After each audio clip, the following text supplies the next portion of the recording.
Jean-Baptiste. Bonsoir Xavier. Dernier jour donc ce soir du Montreux Jazz Festival. C'est la 50e édition. Hier soir, c'était Woodkid, la star du jour, on vient de le voir. C'était la star tout en blanc, vous avez vu dans l'auditorium Stravinsky. Et d'ailleurs, le quotidien Le Matin a titré « Le gourou de la soirée ». C'est déjà donc la fin à Montreux, enfin en tout cas c'est ce soir, dernière soirée. Montreux qu'a suivi pour nous Michel Cherouti. Bonsoir Michel.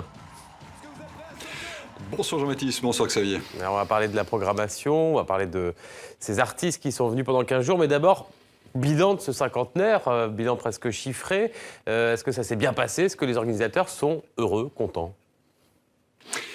Oui, écoutez, ils ont tenu conférence de presse hier et manifestement, ils sont contents et je crois qu'ils peuvent l'être. Artistiquement, ça a été une fort belle édition. On aura le temps de détailler un petit peu plus les concerts et les artistes qui ont été présents. Mais voilà, l'affiche était riche pour ce demi-siècle d'existence et les artistes ont été performants, ont été intéressants sur scène. Le public a suivi. Il s'est vendu 95 000 billets de mémoire pour l'intégralité du festival.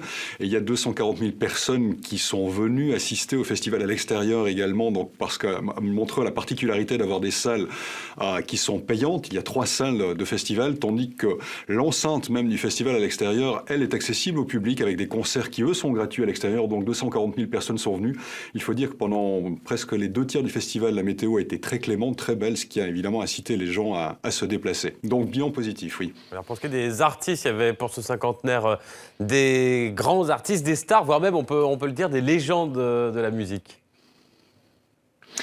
Oui, c'est devenu un petit peu le cocktail de Montreux depuis un certain nombre d'années maintenant, parce que certains artistes sont habitués de longue date au festival, d'une part, et aussi parce qu'on le sait, l'industrie du disque est un tout petit peu à la peine. Par conséquent, les artistes gagnent l'essentiel de leur argent, de leur cachet dans les festivals qu'ils fréquentent assidûment. Donc cette année, oui, il y a eu des habitués. Santana était là pour la je ne sais combienième fois.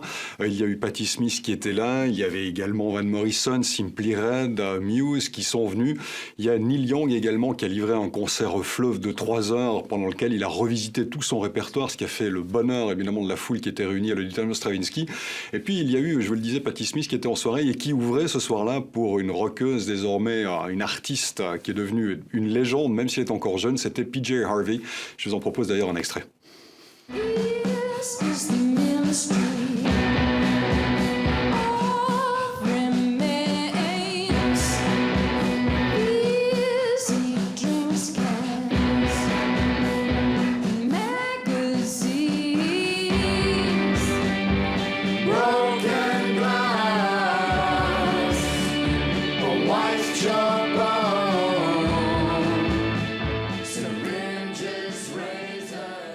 Voilà, PJ Harvey, Ministry of Defense. Alors ça, c'est pour les stars, Michel, mais il y a aussi des artistes moins connus, des découvertes et des spectacles qui vous ont particulièrement enthousiasmé.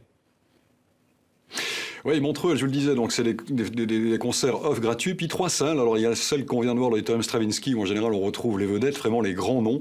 Et puis il y a le Lab, le Montreux Lab, qui est plus ouvert, on va dire, à des groupes qui sont en devenir ou qui sont un petit peu plus pointus, un peu moins connus de la part du grand public. Cette année, eh bien, il y a toute une ribambelle de groupes qui sont passés. Je peux penser à Lalas, M83, Moderat, Feu Chatterton, par exemple, ou encore Beyrouth, ces New-Yorkais, eh bien, qui ont régalé le public. Ceux qui le connaissaient ont eu droit à un concert habituel pour ce groupe qui mélange une sorte de pop-rock avec beaucoup de place qui est accordée au cuir, ce qui est souvent, eh bien, assez étonnant dans le monde musical aujourd'hui. On les écoute également. C'est un concert qui a beaucoup plu.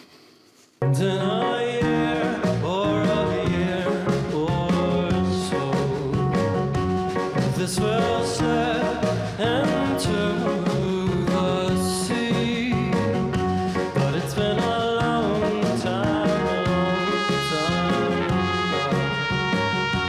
since I've seen you smile.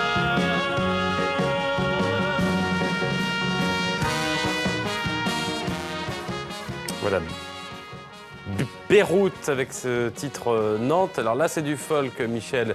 On a entendu Michel et Xavier, on a entendu du rock, mais enfin le Montreux Jazz Festival, il y a quand même du jazz. Vous êtes un grand spécialiste de jazz, Michel, alors est-ce que vous en avez eu pour votre argent? Oui, spécialiste, je ne sais pas, mais en tout cas grand fan et amateur, Merci. oui, effectivement. Oui, alors depuis quelques années, le jazz est de retour à Montreux, au Montreux Jazz Club. Il y a une salle qui est dédiée, une petite salle. Cette année, il y a eu de très très beaux concerts. Le plus beau, à mon sens, de tous les concerts auxquels j'ai pu participer, qui était magnifique, véritablement, c'est le concert qu'a donné Charles Lloyd en toute ouverture du festival.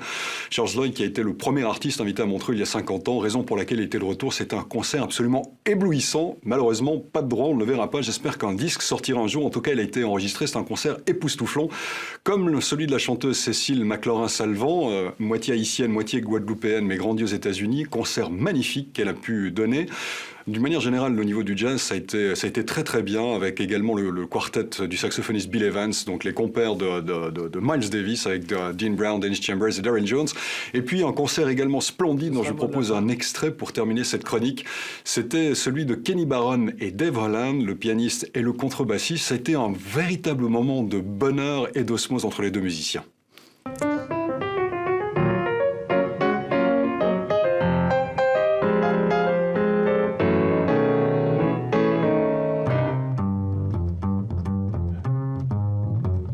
Voilà, merci Michel en Suisse, merci Jean-Baptiste et demain. À demain.